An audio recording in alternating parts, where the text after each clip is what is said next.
जी, मौका जब आता है ना, मौका जब आता है राजनीति में, तो जितना भी बड़ा नेता हो वो अपनी जाति फ्लॉन्ट करने से पीछे नहीं हटता है। अब इसको कैसे बदलिएगा, इस पर सवाल। एक सेकंड अजय जी, मनोज जी के पास में जा रही हूँ। मनोज काका जी, दीजिएगा बस मनोज काका जी के पास, फिर मैं फौरन आपके पास आ रही हूँ। वो बहुत देर से इंतजार कर रहे हैं। मनोज काका जी, अब मतलब मैं ये समझूं कि ये जो पीडीए का नारा या एमवाई समीकरण के आरोप आप पर लगते रहे, ये तमाम खत्म होकर अब आप भी या अखिलेश यादव भी ये दोहराएंगे, सबका साथ सबका विकास, कोई जाति का जिक्र अब नहीं होगा, अगर इस फैसले का आप स्वागत कर रहे हैं तो? प्राची, इस तरह के फैसले ने, इस तरह का व्यवहार व्यवहारित करके अखिलेश यादव जी ने दिखाया है।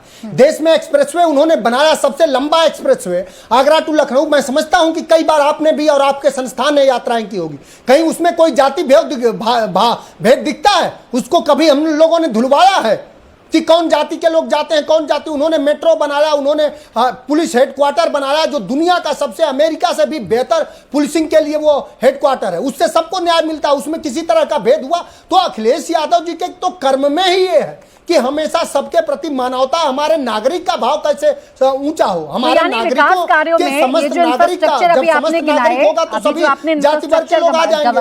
लेकिन ये सवाल उस सरकार रोड से लेकर मुख्यालय तक विकास की बातें आपने जो गिनाई, आपने कहा आपने ये जाति के आधार पर नहीं किया, तो क्या बीजेपी ने ऐसा किया है क्या? जो विकास की योजनाएं हैं, क्या जाति के आधार पर वो लाई जाती हैं? बिल्कुल करा है, बीजेपी ने करा। अगर बीजेपी ऐसा नहीं करती तो मैं सवाल तो पूछ रहा हूँ कि आखिर उदाहरण दीजिए ना सर, ताजा उदाहरण है, ताजा उदाहरण है। इसी सरकार ने नई संसद बनाई है, इसी सरकार ने नई संसद बनाई है, सभी जाति के सांसद उसके अंदर बैठते हैं। कहाँ भेदभाव दिखा आपको? जाति के लिए हो, क्या बात कर रहे हो मनोज? एक सेकंड जी, राजेश जी बोले। मनोज काका जी, देखिए प्राची, आप स्वतंत्र, आप समता का भाव रखिए, आप बचाओ। मैं पूछ तो रहा हूं, मैं सवाल ये कर रहा हूं कि उत्तर प्रदेश में आखिर क्यों एक विश्वविद्यालय में नियुक्ति होती है और सारे मुख्यमंत्री के सौगातियों की क्यों हो जाती है? देखिए, मैं आपसे कोई सवाल पूछूं जिसका जवाब आपके पास नहीं है, तो आप अब मेरे समता के भाव पर सवाल खड़े मत करिए। आपने चूंकि मुझे उदाहरण दिया, तो इसी उदाहरण के तहत अगर मैं, आपने कहा, सुनिए, आपने कहा अखिलेश यादव जी ने करके दिखाया, सिर्फ कहने से फर्क नहीं पड़ता। तो एक काम मैंने गिनाया, भाई अभी नई संसद बनी है, तमाम जाति के, सारे जातियों के जो सांसद हैं वो बैठते हैं, तो बताइए कहाँ भेदभाव हुआ? आरिफ जी, हमने 11 एक्सप्रेसवे बनाए, बताइए मनोज काका जी। मैं भेदभाव वाली जगह आपको बताया तो कि अखिलेश यादव का घर धुलवाया गया, उत्तर प्रदेश में दलित युवाओं को घोड़ी नहीं चढ़ने दिया गया, इसी उत्तर प्रदेश में। मनोज काका जी, देखिए आपकी सरकार के दौरान जाति विशेष की भर्तियां होती हैं पुलिस में, ऐसे तमाम आरोप आप लोगों पर लगे, तो इसमें तो किसी का दामन भी बेदाग नहीं है। खैर, आप एक बार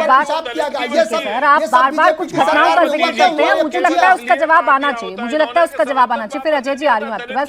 राजेश चौधरी जी, एक सवाल जो मनोज काका जी और उनके नेता बार बार पूछते हैं, प्लीज इसको एड्रेस करिए, इंडिया टीवी के दर्शकों को भी बताइए कि ये भेदभाव आप लोग कैसे कर लेते हैं कि एक पूर्व मुख्यमंत्री अपना आवाज छोड़ता है तो उसका आवाज धुलवाया जाता है, ऐसा हुआ था क्या? देखिए, ये झूठ बोलने का काम करते हैं, सिवाय झूठ बोलने के इनमें कोई दूसरा काम नहीं है।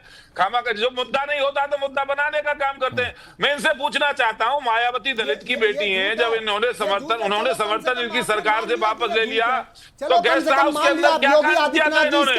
यदि भारतीय जनता पार्टी नहीं होती, यदि बीजेपी के नेता ब्रह्मदत्त द्विवेदी उस समय नहीं होते, तो इन्होंने मायावती जी की हत्या कर दी होती, मार दिया होता मायावती जी को, क्योंकि वो दलित की बेटी थी। दलित की बेटी कैसे उत्तर प्रदेश की मुख्यमंत्री बन जाएगी, उसको रोकने का पूरा काम तो समाजवादी पार्टी ने किया। हमने तो उनको मुख्यमंत्री बनाया बाद में।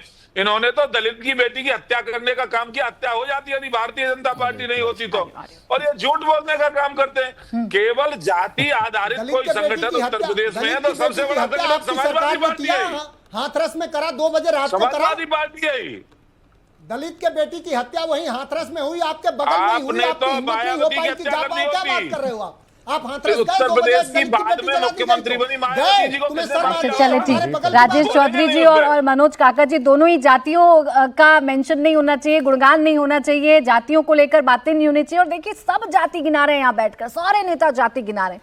अब जाति राजनीति से कैसे जाएगी, ये प्रश्न है। अजय वर्मा जी, उसकी शुरुआत सरकार कर रही है तो करिए। और देखिए, आपकी जो नेता है इस देश की, आयरन लेडी इंदिरा गांधी जी, वो तो जातियों के खिलाफ रहा करती थी, और राहुल गांधी जी अब जातियों की बात करते हैं, जाति व्यवस्था की बात करते हैं, तो कौन किसको सही मानूं मैं? देखिए प्राची जी, अभी थोड़ी देर पहले हमारे मित्र सरकार के प्रवक्ता, चूंकि इनका काम क्या है, ये शायद, मैं पूरा कंफर्म बता रहा हूँ, मैं शायद नॉन बायोलॉजिकल, ये नॉन बायोलॉजिकल के शिष्य हैं, और बार बार बोलो, जोर से बोलो, रोज बोलो, झूठ बोलो।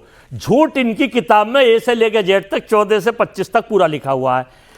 जब कभी कहीं मुद्दा आता है घोड़ी चढ़ने का, तो ये चढ़ने दे देंगे जात देख के। जब कहीं मुद्दा आता है, इनका विधायक कभी मंदिर धुलवा रहा था कि ये हो गए हैं, उसको करा रहे थे, मुख्यमंत्री वाला सुनाई था आपने, और इसको झूठ नकार रहे हैं।